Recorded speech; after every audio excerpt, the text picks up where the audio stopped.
पुणे शहर म्हणजे महाराष्ट्राची सांस्कृतिक राजधानी।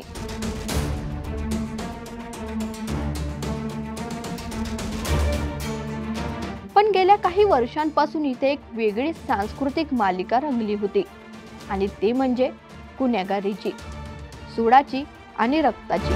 अवघे 18 वर्ष वय असलेल्या पुण्यामध्ये आयुष कोमकर हत्या प्रकरणानंतर गँगवॉरच्या घडामोडी घडवण्यासाठी दोन टोळ्या, आंदेकर आणि कोमकर, एकाच कुटुंबात जन्मलेले, पण वाद वाढत गेले आणि ते संपले फक्त मृत्यूमध्ये।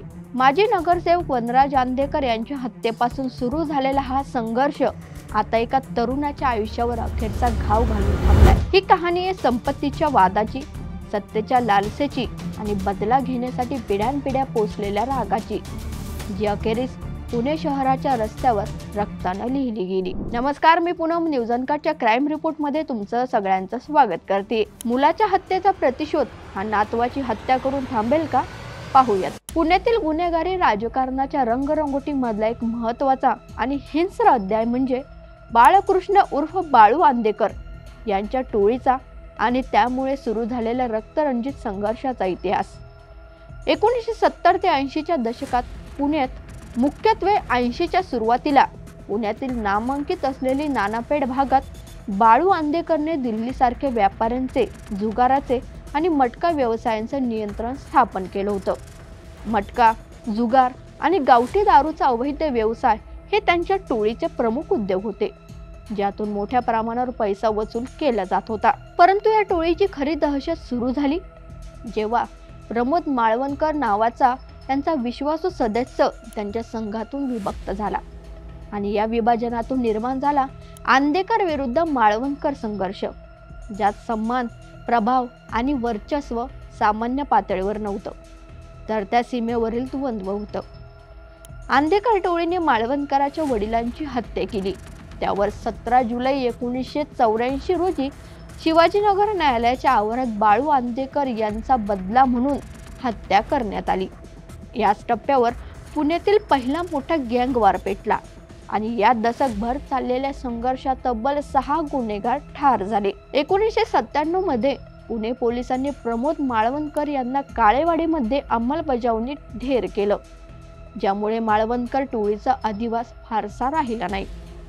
पण आंदेकर टोळीचा दबदबा मात्र फार काळ टिकून राहिला। बाळू आंदेकर यांच्या निधनानंतर टोळीचं नेतृत्व त्यांचे चुलत भाऊ सूर्यकांत उर्फ बंडू आंदेकर कडे आलं, ज्यांनी गुन्हेगारी व्याप्ती अधिकच वाढवत 90च्या दशकात आणि त्यानंतरही टोळीचं नियंत्रण कायम राखलं।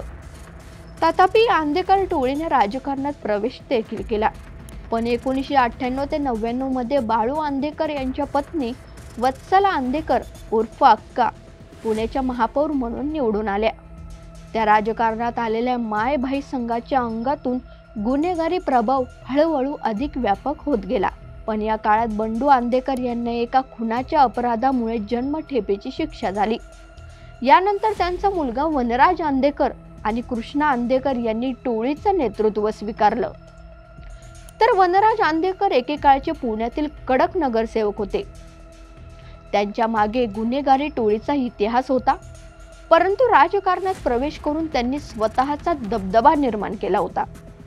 विशेषतः बाळू आंदेकर यांच्या नेतृत्वात नानापेठ आणि आसपासच्या परिसरात त्यांनी आपलं साम्राज्य निर्माण केलं होतं। इथं केवळ गुन्हे नव्हते, तर व्यवसाय, प्रॉपर्टी डील, मताधिकार आणि राजकीय संपर्क याचा खोल पायाच होता। हे साम्राज्य पुढे वनराज आंदेकर यांच्याकडे आलं, परंतु ज्यांनी एकेकाळी घर चालवलं तेच घरातले लोक त्यांच्याच विरोधात उभे राहतील का, हे त्यांनाही ठाऊक नव्हतं। कारण हा संघर्ष फक्त टोळीवाद किंवा बाहेरच्या गँगमध्ये नव्हता, तर हा वाद होता घरातलाच। वनराज आंदेकर आणि त्यांची सख्खी बहीण संजीवनी कोमकर यांच्यात। सूत्रांच्या मते पुण्यातील नानापेठेत काही दुकानं आणि मालमत्तेवरून सुरू झालेला हा भाऊ बहिणींमध्ये वाद पुढे गंभीर वळण घेत गेला। वनराज यांनी त्यांच्या बहिणीच्या दुकानावर अतिक्रमणाच्या नावाखाली कारवाई केली। ही कारवाई फक्त प्रशासकीय नव्हती, ती होती संदेश देत होती की हा भाग आमचाच आहे आणि हेच संजीवनी व तिचा नवरा गणेश कोमकर हे सहन करू शकले नाहीत। तर काही महिने शांततेच्या अभ्यासात गेले, पण आतून एक प्रतिशोध घडवला जात होता. अखेर तारीख 1 सप्टेंबर 2024 वार रविवार संध्याकाळी 8:30च्या सुमारास वनराज आंदेकर यांच्यावर नानापेठ येथील डोके तालीम परिसरात गोळीबार हल्ल्यात 5 ते 6 गोळ्या झाडण्यात आल्या व धारदार शस्त्रांनी वनराज आंदेकर वरती वार करण्यात आले. त्या दिवशी पुण्यात मोठ्या प्रमाणावर गणेशोत्सव विसर्जनाची मिरवणुकीच्या तयारीचा उधळण सुरू होती. विसर्जनेच्या मिरवणुकीचा पांढरा प्रकाश, लोकांची गर्दी आणि भावनात्मक वातावरण या सगळ्याच्या पार्श्वभूमीवर हा हल्ला झाला. कारण ही हत्या फक्त गुन्हेगारी नसून एक घातपाती कट होता, ज्यामध्ये त्यांच्या बहिणीचा सहभाग असल्याची पोलिसांना ठोस माहिती मिळाली. पोलिसांनी लगेच तपास सुरू केला आणि यातून 21 आरोपींना अटक करण्यात आली. यामध्ये संजीवनी कोमकर, तिचा नवरा गणेश कोमकर आणि त्यांचा भाचा जयंत कोमकर यांचा समावेश होता. यात वनराज आंदेकरांच्या हत्येमुळे पुण्यात एकच खळबळ उडाली. एक माजी नगरसेवक आणि गुन्हेगारी जगतातील दादाचा असा शेवट कोणालाही अनपेक्षित होता. वनराज आंदेकर हत्या प्रकरणात पोलिसांनी जोरदार तपास करत तब्बल 1700 पानांची चार्जशीट सादर केली.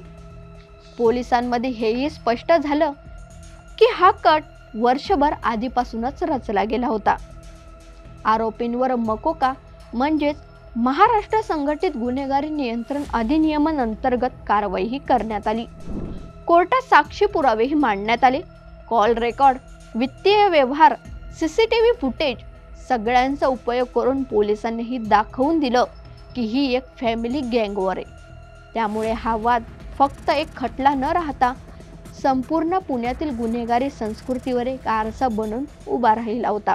पोलिसांनी आरोपींना अटक केली खरी, पण कोमकर गटाविरुद्ध आंदेकर समर्थकांमध्ये असंतोष पेटला होता. तपासादरम्यान पोलिसांना माहिती मिळाली की बंडू आंदेकर उर्फ सूर्यकांत आंदेकर हे वनराज आंदेकरांच्या हत्येचा बदला घेण्यासाठी योजना आखत होते. पुण्यातील आंबे पठार भागात एक फ्लॅट भाड्याने घेऊन त्यांनी कोमकर गटाच्या हालचालींवर नजर ठेवण्यास सुरुवात केली होती. पोलिसांनी बंडू आंदेकरांच्या टोळीतील काही सदस्यांना अटक केली आणि त्यांच्याकडून अनेक गंभीर माहितीही मिळाली की कोमकर कुटुंबातील पुढील पिढीवर हल्ला होणार असल्याची माहिती आणि बदला घ्यायचाच हाच योग्य क्षण मानला जात होता. आणि अखेर आला तो दिवस म्हणजेच 5 सप्टेंबर 2025. वनराज आंदेकर यांच्या हत्येच्या जवळपास वर्षभरानंतर त्यांच्या हत्येचा सूड घेतला गेला आणि त्यात बळी पडला आयुष कोमकर, वय 19, गणेश कोमकर आणि संजीवनी कोमकर यांचा मुलगा. आयुष कोमकरवर हल्ला नानापेठेत झाल्यावर त्याला जवळपास 8 वेळा गोळ्या झाडण्यात आल्या. प्रत्यक्षदर्शी सांगतात की हल्लेखोर म्हटलेत की ते फक्त बदला घ्यायला आलो आहोत. या घटनेमुळे पूर्ण पुणे शहर पुन्हा एकदा दहलून गेलं. एक तरुण ज्याचं आयुष्य अजून सुरू व्हायचं होतं तो एका जुन्या वादाचा बळी ठरला. 8 सप्टेंबर रोजी म्हणजे सोमवारी आयुष कोमकरवर वैकुंठ स्मशानभूमीत अंत्यसंस्कार पार पडले. आयुष कोमकरच्या अंत्यविधीसाठी मोठा पोलीस बंदोबस्तही ठेवण्यात आला होता. त्याचे वडील गणेश कोमकर यांना तुरुंगातून तात्पुरती सशर्त परवानगी देण्यात आली. पोलिसांच्या मोठ्या बंदोबस्तात आयुषचा अंत्यसंस्कार पार पडला, पण शहरात तणाव जाणवत होता.